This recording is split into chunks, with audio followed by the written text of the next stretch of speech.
মুক্তিযোদ্ধাদের নাতিপুতিরাও পাবে না, তাহলে কি রাজাকারের নাতিপুতিরা পাবে? নিজের দেওয়া এক বক্তব্যই কাল হলো শেখ হাসিনা বক্তব্যের জেরেই বাড়ল আন্দোলনের গতি। সেই গতিতে সামনেই দাঁড়াতে পারলেন না তিনি, ছাড়তে হলো ক্ষমতা। কোটা প্রথা নিয়ে টানা আন্দোলন শুরু হয় 5 জুলাই। শুরুতেই আন্দোলন অহিংস হলেও তা সংঘাতপূর্ণ হয়ে ওঠে 15 জুলাই থেকে। প্রথমে আন্দোলন প্রতিহত করতে নামেন ছাত্রলীগ ও দলীয় সমর্থকরা, পরে নামানো হয় পুলিশ, বিজিবি ও সেনাবাহিনীকে। নিহত হন 3 শতাধিক মানুষ। সরকারি চাকরিতে কোটা নিয়ে আন্দোলনের মধ্যেই গত 14 জুলাই সদ্য পদত্যাগ করা প্রধানমন্ত্রী শেখ হাসিনা সংবাদ সম্মেলনে এক প্রশ্নের জবাবে বলেন, মুক্তিযোদ্ধার নাতিপুতিরা কোটা পাবে না তো কি রাজাকারের নাতিপুতিরা পাবে? কোটা বিরোধী আন্দোলন নিয়ে প্রধানমন্ত্রী এমন বক্তব্যে মর্মাহত ও অপমানিত বোধ করায় স্লোগানে প্রতিক্রিয়া দেখান শিক্ষার্থীরা। এদিন রাত 10টার পর প্রথমে ঢাকা বিশ্ববিদ্যালয়ের বিভিন্ন হলের ভেতরে জড়ো হয়ে স্লোগান আর বিক্ষোভ দেখাতে থাকেন তারা। পরে রাত 11টার পর থেকে 1টা পর্যন্ত বিভিন্ন হল থেকে মিছিল নিয়ে এসে জড়ো হন বিশ্ববিদ্যালয়ের রাজু ভাস্কর্যের সামনে। কোটার বিরোধিতা নিয়ে প্রধানমন্ত্রীর বক্তব্যের বিরোধিতায় তারা টিএসসি ও এর আশেপাশে অবস্থান নিয়ে বিক্ষোভ দেখাতে থাকেন। মাঝে মধ্যেই স্লোগানে উচ্চকিত হয়ে ওঠে পুরো এলাকা। ছাত্রদের সঙ্গে ছাত্রীরাও বিভিন্ন হল থেকে বেরিয়ে যোগ দেন মধ্যরাতের এই বিক্ষোভে। শিক্ষার্থীদের একটি অংশ মিছিল নিয়ে উপাচার্যের বাসভবনের সামনে গিয়েও অবস্থান নেন। ঘণ্টা দেড়েক অবস্থান করে রাত 1টার পর ফিরে যেতে দেখা যায় তাদের।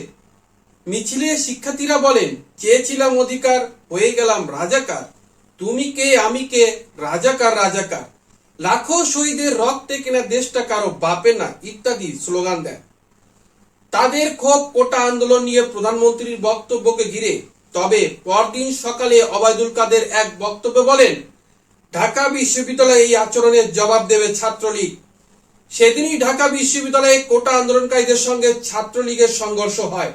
এর প্রতিবাদে পরদিন 16 জুলাই সারা দেশের শিক্ষাঙ্গনে বিক্ষোভের ডাক দেওয়া হয়। সেদিন রংপুর বেগম রোকেয়া বিশ্ববিদ্যালয়ে গুলিতে আবু সাইদ নামের এক শিক্ষার্থীর মৃত্যুতে পরিস্থিতি আরো ঘোলাটে হয়। 17 জুলাই জাতির উদ্দেশ্যে ভাষণে প্রধানমন্ত্রী শেখ হাসিনা শিক্ষার্থীদের শান্ত থাকার আহ্বান জানিয়ে বলেন, তার বিশ্বাস শিক্ষার্থীরা আদালতে ন্যায় বিচার পাবে। তবে পরের দিন কমপ্লিট শাটডাউন কর্মসূচির ডাক আসে শিক্ষার্থীদের পক্ষ থেকে। সেদিন ঢাকার বাড্ডা ও উত্তরায় সংঘাতে বেশ কয়েকজন শিক্ষার্থীর মৃত্যুর পর পরিস্থিতির অবনতি ঘটে। দুপুরের পর রাষ্ট্রীয় বিভিন্ন স্থাপনায় হামলা হতে থাকে। পরে 3-4 দিন ধরে চলে সংঘর্ষ। সরকারি হিসেবে নিহতের সংখ্যা 150 জন হলেও বেসরকারি হিসেবে এ সংখ্যা 250-এরও বেশি। কারফিউ জারি করেও পরিস্থিতি নিয়ন্ত্রণে আনতে পারেনি। আন্দোলনে নেতৃত্ব দেওয়া বৈষম্য বিরোধী ছাত্র আন্দোলন অসহযোগ আন্দোলনের ডাক দেয়। সরকার পতনের দাবিও সামনে আসে। প্রধানমন্ত্রী শেখ হাসিনা সে সময় আলোচনার জন্য ডাকলেও শিক্ষার্থীরা তা প্রত্যাখ্যান করেন। শনিবার 3 আগস্ট থেকে পরিস্থিতি আবারও উত্তপ্ত হতে শুরু করে। বৈষম্য বিরোধী ছাত্র আন্দোলনের সমন্বয়ক মোহাম্মদ নাহিদ ইসলাম ঢাকায় কেন্দ্রীয় শহীদ মিনারে বিক্ষোভ সমাবেশ থেকে সরকার পদত্যাগের 1 দফা দাবি ঘোষণা করেন। জনসমুদ্রে পরিণত হয় এই বিক্ষোভ সমাবেশ। এদিন বিকেল 5:30টার দিকে শহীদ মিনারে সমবেত ছাত্র জনতার উদ্দেশ্যে বক্তব্য দেন নাহিদ ইসলাম। তিনি বলেন, প্রধানমন্ত্রী শেখ হাসিনা এবং তার মন্ত্রিসভাকে পদত্যাগ করতে হবে। তাদের কর্মসূচিতে রোববার ঢাকা সহ দেশের বিভিন্ন এলাকায় সংঘর্ষের ঘটনা ঘটে। এসব ঘটনায় বহু হতাহতের খবর পাওয়া যায়। মার্চ টু ঢাকা কর্মসূচির তারিখ পরিবর্তন করে মঙ্গলবারের পরিবর্তে সোমবার 5ই আগস্ট পালনের ঘোষণা দেয় তারা।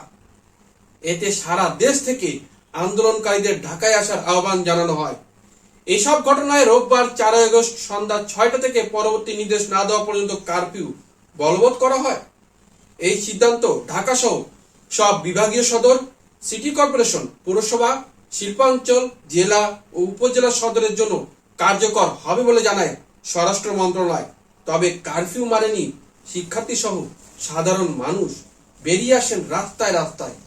এরপর গতকাল সোমবার 5 আগস্ট কোটা আন্দোলনকে কেন্দ্র করে সারা দেশে সরকার পতনের সৃষ্ট অদ্ভুত পরিস্থিতিতে পদত্যাগ করে দেশ ছাড়েন প্রধানমন্ত্রী শেখ হাসিনা। দুপুরে শেখ হাসিনা দেশ ছাড়ার ঘন্টা খানেকের মধ্যেই প্রধানমন্ত্রীর সরকারি বাসভবন গণভবনে প্রবেশ করেন হাজারো ছাত্র জনতা। শেষ হলো 15 বছর ধরে শাসন করা হাসিনা অধ্যায়ে।